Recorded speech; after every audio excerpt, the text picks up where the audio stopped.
ብቻዬን የሄድኩ ብቻዬን ስመጣ አዲስ አልነበርኩም ለሾለ ጋሬጣ።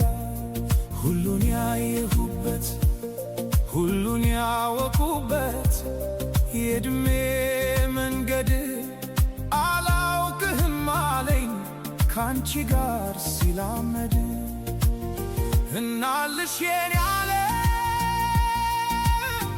ምን ሆነ መሰለሽ የእግሮችሽ ምልክት